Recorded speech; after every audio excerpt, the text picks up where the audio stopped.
eu tive um melhor amigo e ele sempre ficava no meu pé que eu precisava estudar.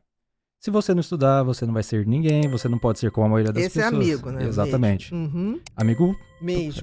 irmão de alma. E ele sempre me deu esses conselhos, que eu precisava evoluir de alguma maneira.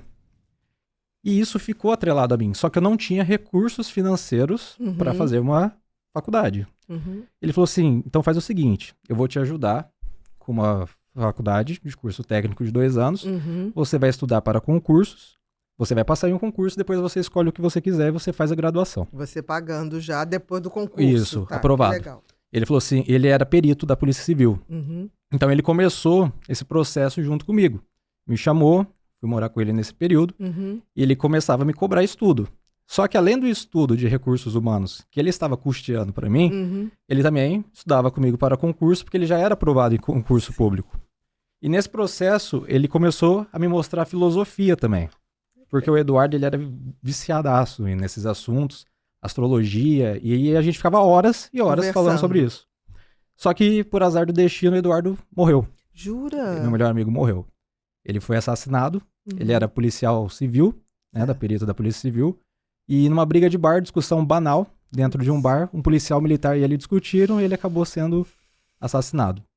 E nesse período, entrou em mim uma grande frustração. Eu perdi um referente. E o Eduardo exercia uma influência pessoal positiva na minha vida. E eu fiquei com aquele legado. Tipo assim, agora eu vou ter que fazer algo alguma coisa que honre o nome dele. Né? Exatamente, porque ele sempre viu potencial em mim. Ele foi a primeira pessoa a ver o potencial em mim. E isso foi um presente que ele me deu. Eu costumo dizer que o Eduardo foi um presente na minha vida. E depois disso, do fato, eu entrei em depressão por conta do ocorrido e tive uma dependência emocional muito grande por uma pessoa 10 anos mais velha do que eu, na época, porque assim que ele morreu, ela foi uma pessoa que eu conheci. E eu depositei toda... Você transferiu, transferi tudo nela. O vazio deixado pela aquela amizade, você... Coloquei nela. E ela começou a me dar amor, me dar carinho, atenção. Na verdade, não foi amor, porque hoje em dia eu tenho uma concepção sobre amor, né? Muito diferente. Eu ainda vou falar sobre isso. E nesse período, eu comecei a me ver cada vez mais afundado. Ao invés do relacionamento me te ajudar, levar pra cima, me afundou mais. Por um lado, afastou o luto, porque eu comecei a dar ênfase naquele relacionamento. Só que aí, chegou um dia que eu falei assim, eu preciso mudar minha vida. Aí eu comecei a comprar coisas, revender, Tentar se virar. Tentei me virar, de alguma maneira.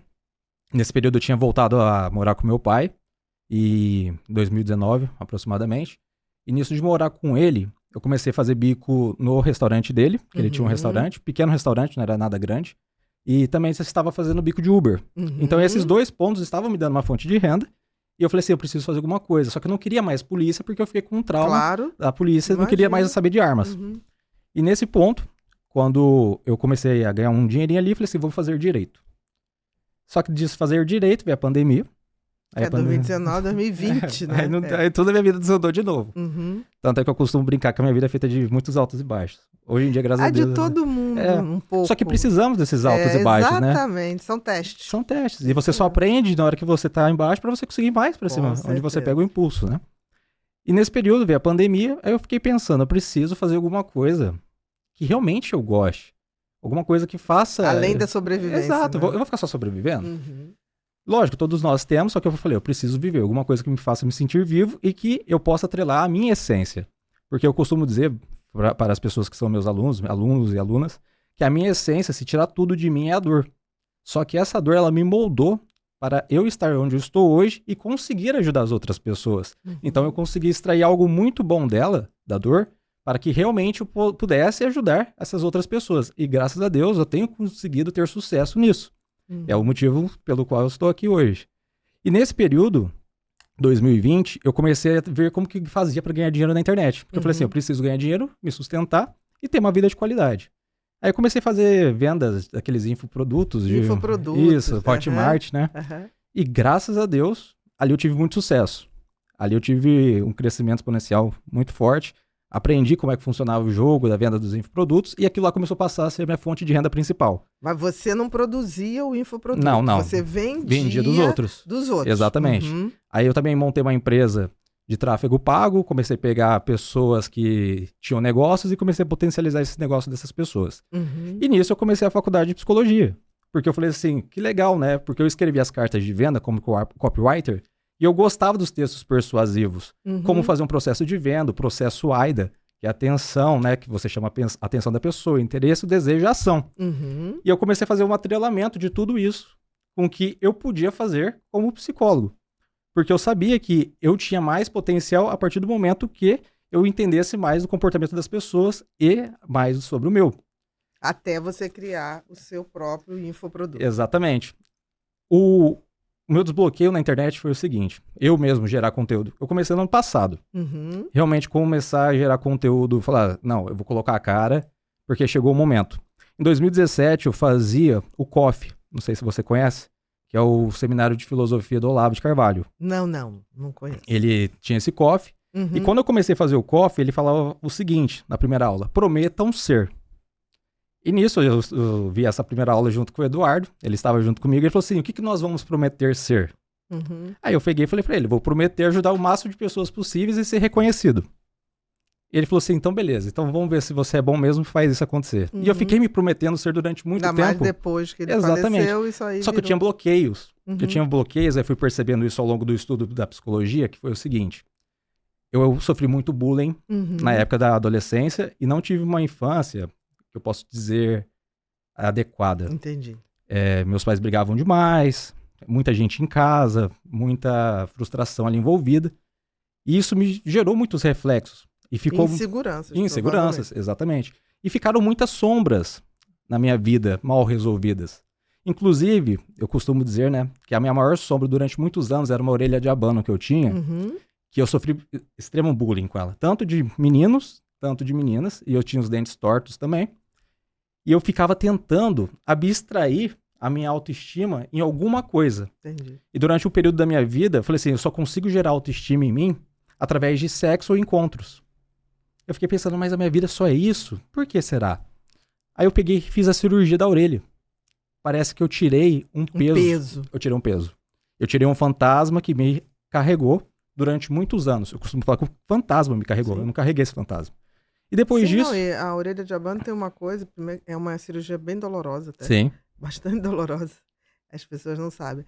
E ela tem uma coisa que ela grita na visão da pessoa, e para pessoas mal intencionadas e mal educadas, você fica referência à sua orelha e não você. Exatamente. Não se permite nem conhecer a pessoa, entendeu? Já cria um distanciamento, né? Entre a imagem e o que você é real como uma personalidade. E depois que eu fiz essa cirurgia, as coisas da minha vida mudaram. Isso em 2021. E aquilo tirou o teu peso. Tirou um peso. Exatamente. E eu não precisava mais ficar me provando. Aí eu fiquei pensando, meu Deus do céu, isso aqui é a melhor coisa do mundo. Eu senti um alívio tremendo e tirei um fardo das minhas costas. E eu sempre olhei, realmente uma forma filosófica de olhar, as pessoas. Eu tenho um grande prazer em observar pessoas onde quer que eu vá. Eu sento, fico olhando, fico pensando... Você é um voyeur de pessoas, do comportamento. É um fetichismo, né? Eu fico ali olhando as pessoas. Mas não desse tipo não, de fetichismo. Sim, é observação mesmo. Exato. É observação comportamental, né? Eu falo que até é um trabalho empírico, né? Esse é o meu trabalho empírico, observar as pessoas. Sim. E nesse ponto, quando eu observo as pessoas, eu fico pensando, eu vejo somente um ponto. Só que eu consigo enxergar além desse ponto também, mesmo sem a pessoa me comunicar nada. Sim. Que é aquele ponto da personalidade dela que tá gritando ali. Tanto que eu fiquei pensando, bom, pode ser que uma pessoa seja tímida. E eu entenda que ela vai falar pra mim, eu sou tímida. Ela vai classificar um ponto da personalidade dela como tímida. Só que se eu colocar 400 pessoas tímidas numa sala, eu consigo reconhecer cada uma delas, mesmo todas sendo tímidas. Com certeza. Elas têm outras características. Tem outras características. Né? Que também entra em um ponto que depois eu vou citar aqui, que são as pessoas de valor, que todo mundo tá falando isso na internet.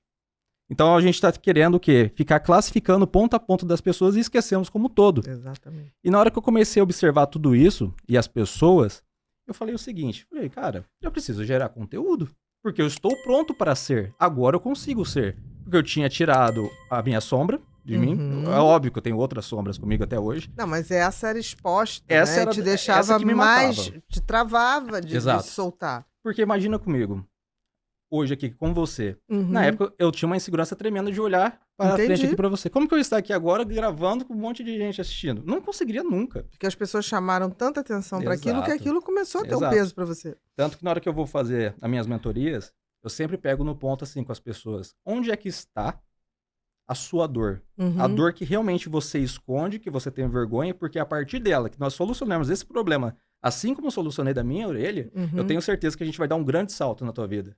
E esse ponto vai fazer com que você realmente consiga avançar. Uhum. E através desse avanço a gente vai colher resultados.